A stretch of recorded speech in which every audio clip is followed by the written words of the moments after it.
ሰበር ዜና። በቅድሚያም አርዕስቶቹን። በትግራይ ትልቅ የተቃውሞ ሰልፍ ተደረገ። በሰልፉ ላይም ትግራይ የምትረከበው እንጂ አሳልፋ የምትሰጠው አንዲት ጋት መሬት የላትም ሲሉ የትግራይ ጊዜያዊ አስተዳደር ጀነራል ታደሰ ወረደ ተናገሩ።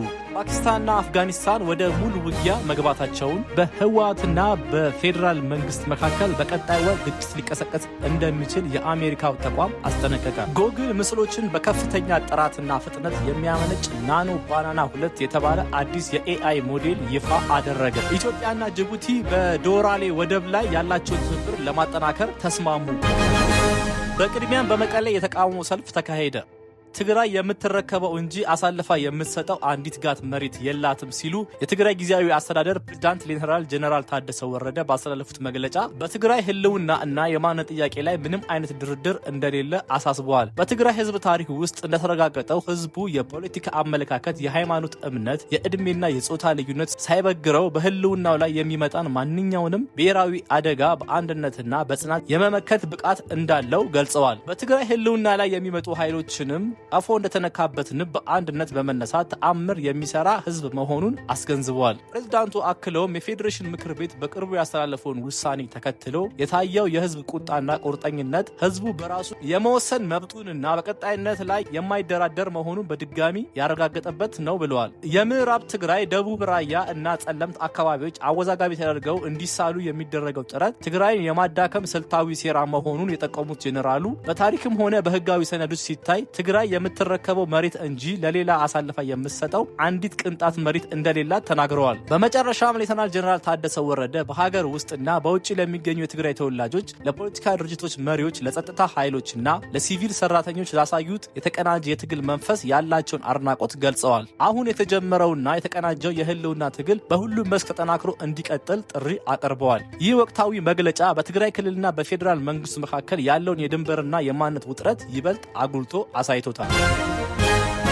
ከዚህ ዜና ሳንወጣ በህወሓትና በፌዴራል መንግስት መካከል በቀጣይ ወር ግጭት ሊቀሰቀስ እንደሚችል የአሜሪካው ተቋም አስጠነቀቀ። የግጭት ሁኔታዎችን የሚተነትነው ክሪቲካል ትረስት ባወጣው ሰፊ ሪፖርት ወታደራዊ ውጥረቱ ከመቼውም ጊዜ በላይ ማየሉን አስታውቋል። ኃይሉን ወደ ትግራይ አዋሳኝ አካባቢዎች ያስጠጋው የፌዴራል መንግስት በመጪው ወር ውስጥ በህወሓት ላይ ጥቃት ሊከፍት እንደሚችል ተቋሙ ጠቁሟል። ሁለቱ ኃይሎች በየፊናቸው ከፍተኛ ወታደራዊ ዝግጅት እያደረጉ መሆኑን ተቋሙ ከአንድ ሳምንት በፊት ባወጣው ሪፖርት መግለጹ ይታወሳል። አሁን ላይ ትግራይ በሚያዋስኑ አፋርና አማራ አካባቢዎች ጦር አስጠግተው የተፋጠጡት የፌዴራልና ህወሓት ኃይሎች ወደ ግጭት የመግባታቸው ነገር አይቀሬ መሆኑ ተቋሙ አመላክቷል። የመጨረሻ ምዕራፍ ላይ ደርሰው ውጥረት ከፈነዳ በቀጣይም ይሁን በተዘዋዋሪ በኢትዮጵያና በኤርትራ መካከል ጦርነት እንደሚቀሰቀስም ተቋሙ አስጠንቅቋል። ሁለቱ ሀገራት በድንበር አካባቢዎች ከፍተኛ ወታደራዊ ዝግጅት እያደረጉ መሆኑን የሚጠቅሰው ሪፖርቱ የኤርትራን ጦር ጨምሮ ዋናው ጦርነት ዝግጅት የተደረገ ያለው በሰሜን ኢትዮጵያ ነው። በዋናነትም በትግራይ፣ አማራ እና አፋር ክልሎች አዋሳኝ ሲሆን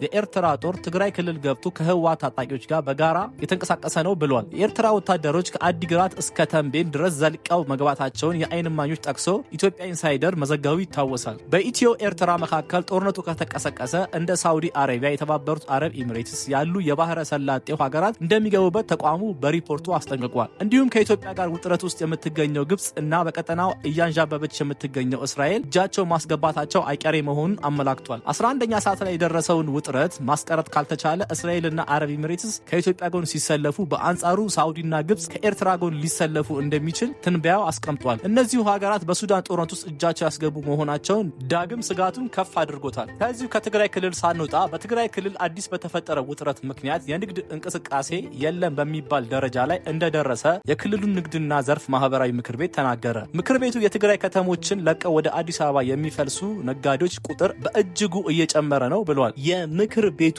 ፕሬዝዳንት አቶ በርሄ ሀፍቴ ከፕሪቶሪያ የሰላም ስምምነት በኋላ አልፎ አልፎ ውጥረቶች የነበሩ ቢሆንም እንደ አሁኑ ግን ከፍተኛ ውጥረት እና ስጋት የታየበት ጊዜ የለም ብለዋል። ባንኮችና የንግዱ ማህበረሰብ ለመስራት ተስፋ አድርጎ የነበረ ቢሆንም ውጥረቱ ግን ተስፋ አስቆርጦታል ብለዋል። ባንኮችም የጥሬ ገንዘብ እጥረት እንዳለባቸው ያስረዱት አቶ በሪሁ ለቆጣቢም ሆነ ለንግዱ ማህበረሰብ በቀን የሚሰጡት ገንዘብ 1000 እና 2000 ብር ብቻ እንደሆነ ተናግረዋል። በቀጣይ በኢትዮጵያና ጅቡቲ የኢትዮጵያ ዋነኛ የባህር በር በሆነው የዶራሌ ወደብ ላይ ያለውን የሥራ አፈጻጸም ለማሻሻል እና ትብብራቸውን ይበልጥ ለማጠናከር መስማማታቸውን አስታወቁ። ስምምነቱ የተደረገው በጅቡቲ የኢትዮጵያ አምባሳደር ለገሰ ቱሉ እና የዶራሌ ወደብ ዋና ሥራ አስፈጻሚ አብዱላሂ አዳዊሄ ትናንት የካቲት 19 ቀን 2018 ዓ.ም ባደረጉት ውይይት መሆኑ ተገልጿል። እንደ አምባሳደሩ ለገሰ ቱሉ ገለጻ በውይይቱ ወቅት በኢትዮጵያና በጅቡቲ መካከል ያለው ስትራቴጂካዊ ግንኙነት ያለውን ቀጠናዊ ፋይዳ የጠቀሱ ሲሆን የጅቡቲ መንግስት ግንኙነቱን ወደ ላቀ ደረጃ ለማሳደግ ላሳየ ቁርጠኝነት ምስጋና አቅርበዋል። አምባሳደሩ አክለውም የወደቡ አስተዳደር አሰራሮችን በማቀላጠፍ ለኢትዮጵያ ዕቃዎች ለሚሰጠው አገልግሎት ቁልፍ የአፈጻጸም አመልካቾችን ተግባራዊ ለማድረግ ምቹ ሁኔታ መፍጠሩን ገልጿል። ሁለቱ ወገኖች የወደቡን አፈጻጸም ይበልጥ ለማሻሻል እና ለቀጠናዊ ትስስር ከፍተኛ አስተዋጽኦ እንዲያበረክት በትብብር ለመስራት መስማማታቸውንም አክለዋል።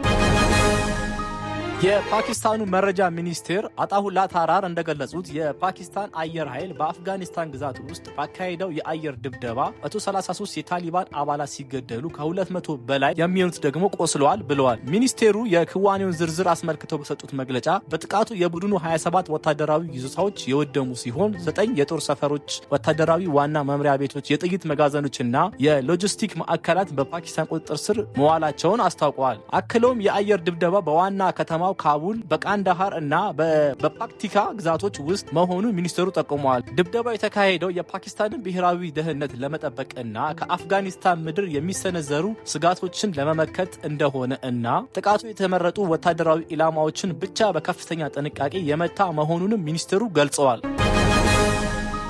ቀጣይም ጉግል የካቲት 20 ቀን 2018 ዓ.ም መናኸሪያ ሬዲዮ እንደዘገበው የቴክኖሎጂ ግዙፍ ኩባንያ ጉግል ምስሎችን በከፍተኛ ፍጥነትና ጥራት ማመንጨት የሚችል ናኖ ባናና 2 የተባለ አዲስ የሰው ሰራሽ አስተውሎት ሞዴል ለተጠቃሚዎች ይፋ ማድረጉን አስታወቀ። በቴክኒካዊ መጠሪያው ጄሚኒ 3.1 ፍላሽ ኢሜጅ የተሰኘው ይህ ሞዴል ከቀደምቱ ስሪቶች በተሻለ እውነተኛ ምስሎችን በሰከንዶች ውስጥ መፍጠር የሚችል መሆኑ ተገልጿል። አዲሱ ሞዴል እስከ 4K ጥራት ያላቸው ምስሎች በተለያዩ ቅርጾች ማመንጨት የሚችል ሲሆን ከቀድሞ ናኖ ባናና ፕሮ ጋር የሚቀራረብ ጥራት ቢኖረውም የሥራ ፍጥነቱ ግን እጅግ የላቀ ነው። ሞዴሉ በተለይ ለታሪክ አገላለጽ እንዲረዳ ተደርጎ የተቀረጸ ሲሆን በአንድ የሥራ ሂደት ውስጥ 5 ገጸ ባህሪያትን እና 14 የተለያዩ ቁሶችን ይዘታቸውን ሳይቀይሩ በጥራት ማሳየት ይችላል።